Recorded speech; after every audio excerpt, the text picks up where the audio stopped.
లకు హృదయపూర్వకంగా ధన్యవాదాలు.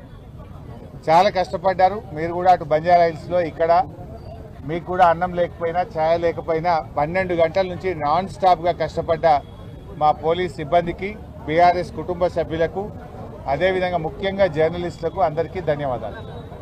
అయితే ఈరోజు రాష్ట్రంలో చూస్తే రేవంత్ రెడ్డి మార్పు మార్పు మార్పు అన్నాడు. ఆయన తెచ్చిన మార్పు ఉందంటే ఈ రాష్ట్రంలో నిర్బంధాలు, అక్రమ అరెస్టులు, రాజ్యాంగ ఉల్లంఘనలు తప్ప ఆయన తెచ్చిన మార్పు అయితే లేదు. ఏ నిరుద్యోగ యువతకైతే మాట ఇచ్చారో ఆ నిరుద్యోగ యువతను అదే అశోక్ నగర్లో వీపులు కమిలిపోయేటట్టు కొట్టారు. గిరిజనులకు ఏ గొప్ప గొప్ప మాటలు చెప్పినరో అర్ధరాత్రి పూట ఆ గిరిజనుల మీద దాడి చేసి ఈరోజు కూడా ఆ గిరిజనులందరినీ కూడా జైళ్లలో నిర్బంధించారు.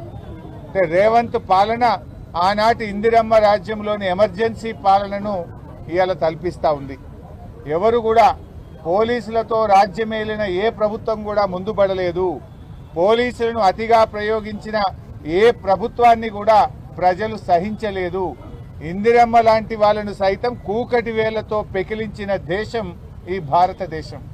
ఇవాళ రేవంత్ రెడ్డి కూడా పోలీసులు అడ్డం పెట్టుకొని ప్రతిపక్షాల గొంతు నొక్కాలని, ప్రశ్నించే గొంతు నొక్కాలని ఇవాళ రేవంత్ రెడ్డి గారు ప్రయత్నం చేస్తూ ఉన్నారు.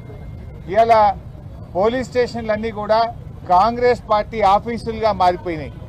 ఎఫ్ఐఆర్లు పోలీస్ స్టేషన్లలో తయారైతలేవు, గాంధీ భవన్లో ఎఫ్ఐఆర్లు తయారైతా ఉన్నాయి.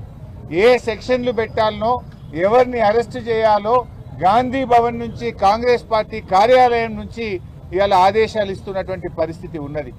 పోలీసు ఉన్నతాధికారులు కూడా ఇవాళ ఒక విషయం ఆలోచించుకోవాలి. మీరు రేవంత్ రెడ్డి ఏం శాశ్వతం కాదు. ఈయన ఇవాళ ఉంటాడు, రేపు పోతాడు. రేపు మళ్ళీ బీఆర్ఎస్ ప్రభుత్వం రావచ్చు, ఇంకో ప్రభుత్వం రావచ్చు. కానీ పోలీసులు ఒక విషయం గుర్తుపెట్టుకోవాలి, రాజ్యాంగానికి లోబడి, చట్టానికి లోబడి పనిచేయాలి తప్ప రేవంత్ రెడ్డి ఆదేశాలతో మీరు పనిచేస్తే రేపు మీరు ఇబ్బంది పడతారు. చట్టం శాశ్వతంగా ఉంటుంది, రాజ్యాంగం శాశ్వతంగా ఉంటుంది తప్ప రేవంత్ రెడ్డి ఏం శాశ్వతంగా ఉండడు. ఆయన ఇష్టం వచ్చినట్టు ఒక సైకో లాగా ఇవాళ రేవంత్ రెడ్డి వివరిస్తూ ఉన్నాడు. ఒక సాడిస్టిక్ ప్రెషర్లో రేవంత్ రెడ్డి గారు ఉన్నారు.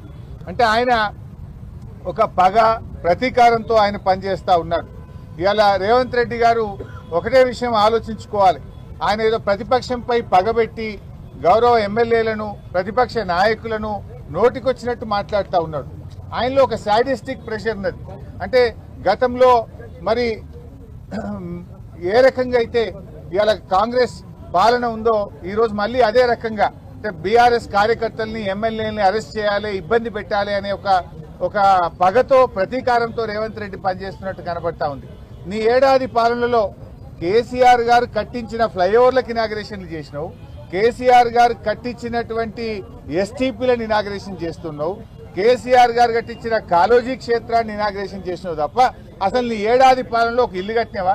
నీ ఏడాది పాలనలో ఒక పాలసీ తెచ్చినవా? నువ్వు చేసిన ఒక్క మంచి పని ఉందా? నువ్వు ఒకవైపు ఏమో ప్రజాపాలన అంటున్నావు. ప్రజాపాలన కాదు, ఈ రాష్ట్రంలో రాక్షస పాలన నడుస్తా ఉంది. ఎక్కడ ప్రజాపాలన ఉంది? ప్రజాస్వామ్యము, ప్రశ్నించే హక్కు ఇస్తాం, 7వ గ్యారంటీగా ఇస్తున్నాను. నీ 7వ గ్యారంటీ ఏమన్నా ఉంది అంటే ఈ రాష్ట్రంలో అక్రమ అరెస్టులు తప్ప 7వ గ్యారంటీ ఏమీ అమలైతలేదు.